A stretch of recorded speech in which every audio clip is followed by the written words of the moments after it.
I want to run an experiment to see if mulch helps keep the underlying soil warmer compared to bare soil. My goal is to use these results to determine whether I can create cold frames or other types of micro-geothermal greenhouses where I live, allowing me to grow cold-hardy plants like lettuce during the winter. Before investing time and money into building cold frames, I want to verify the ground temperature to see if this method is viable. I live in the Rocky Mountains where the growing season is very short, so I'm always looking for ways to extend my growing time. Right now it's mid-February, there's snow on the ground, and the temperature ranges from 20 to 50 degrees Fahrenheit. For this experiment, I'll be using two Therm 200 soil moisture temperature sensors and a VegeHub, which will read the sensors and store the data. I'm going to bury each sensor 4 inches deep in this clay soil.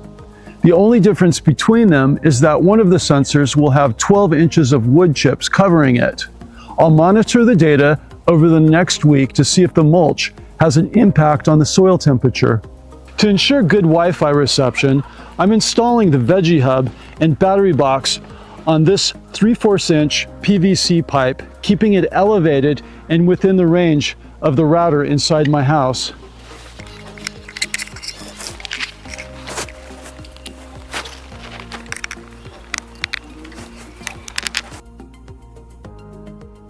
I'm burying this soil temperature sensor in the bare soil without mulch. I've marked this PVC pipe to 12 inches, so I know how high to pile up the mulch.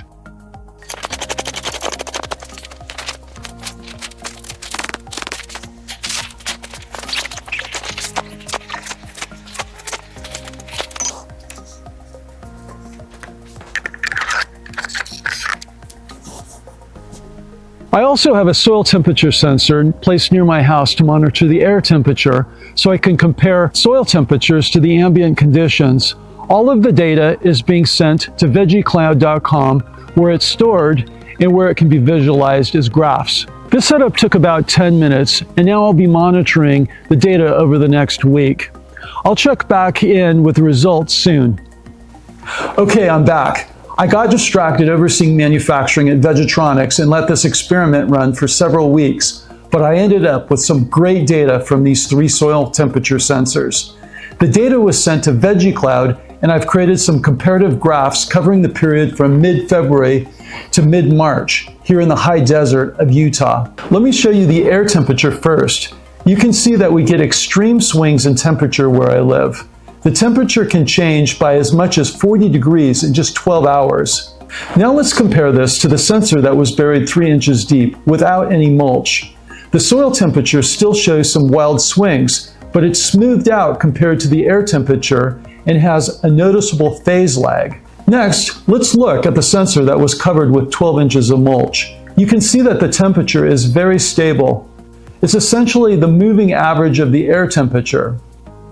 As we move into spring, both the average air and soil temperatures are rising. The daffodils springing up in my garden are further proof that the soil is warming. The main takeaway here is that mulch doesn't necessarily keep the soil warmer in winter, but it does reduce temperature extremes.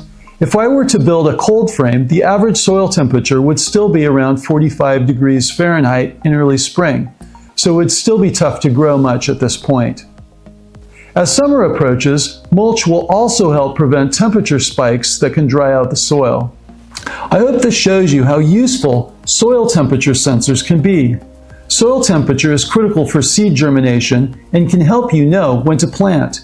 If you're thinking about building a geothermal greenhouse, soil temperature sensors are essential for mapping the thermal profile of your soil. Let me show you one more diagram of temperature versus soil depth over a year. You can see that the deeper you go, the less the fluctuation in ground temperature. The takeaway is not that the ground is warmer as you go deeper, it's that the soil temperature becomes more constant as the swings of the air temperature are averaged out. I hope you've enjoyed this video.